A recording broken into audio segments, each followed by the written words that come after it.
Aki, I told you you can't Quilax on Tuesday. You can only Quilax on Wednesday, and then after that, we can go sponsor ourselves to the grocery market.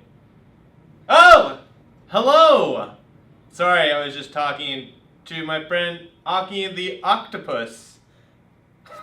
Welcome to GMAT Tuesdays. My name is Kevin. We are following up on a video that I did recently. We're addressing some grammar points.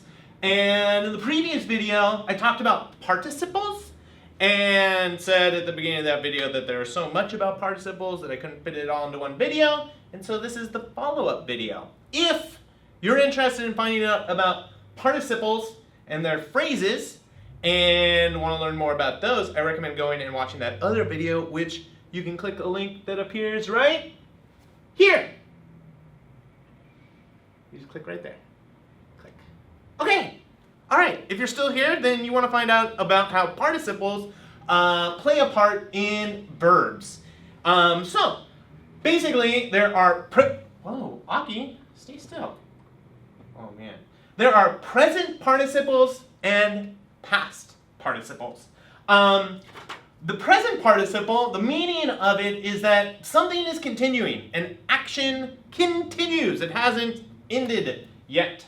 The way that you create a present participle is you take the base form of the verb and then you add ing to it.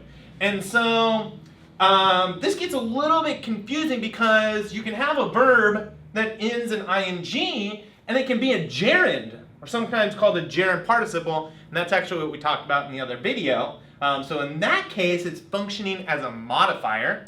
But in this video, we're talking about it as a verb, and so it goes by many different names. You wonder why people are so confused all the time about grammar. It's because they give names to something. They give a lot of names to something. So it can be called an active, imperfect, progressive. Regardless of what it's called, just know that it means something is continuing, and it's a verb that ends in ing. So I have a couple of examples down here below. Jane is sleeping. So here is the base form of a verb, sleep, and then we add ing to it, and now we have a participle, and you're always going to have a be verb with it as well, either a present or a past tense be verb. So Jane is sleeping or Jane was sleeping. Also, Mike and Chris are dominating. They're dominating test prep. And so again, we have the verb dominate and we add ing to it. And again, we can see our be verb. That's present participles. Let's talk about past participles. So the meaning of a past participle is that the action has been completed. It's over, it's finished, it's done. No, not continuing anymore. The way that you create a past participle is you take the base form of the verb and you add ed to the end. So it's similar to making just a past tense verb. Or you're going to be using the irregular form of the verb. So we have some irregular verbs in English, and they change form differently. They don't just get the ed, they get a different ending. So if you know those, then you can deal with past participles. Past participles go by two different names, the passive voice or perfect aspect. Again, who cares what they're called? Just know that it means that the action has been completed and we're forming it with either ed or using the irregular form of the verb.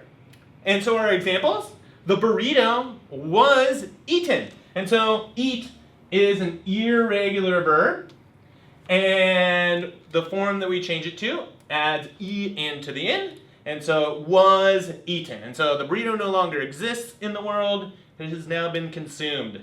Or we have this version with a not an irregular verb, and you can see we're using ed. Lena has edited the GMAT Tuesday video. Woohoo!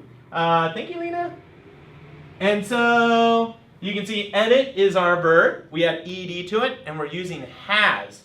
And can you figure out which one is passive and which one is the perfect tense? Passive, there's no actor in the sentence.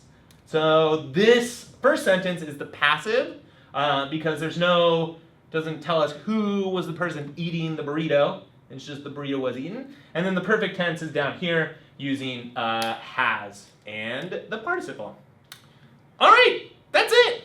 That's all you need to know about present and past participles. Well, not all that you need to know. These are just the basics. I definitely recommend that you dig deeper if some of this is not as apparent as it should be. If you have any questions, I would be happy to answer them. Feel free to put them in the comments below, and I'll get back to you. All right, be excellent to the universe, and I will see you next Tuesday.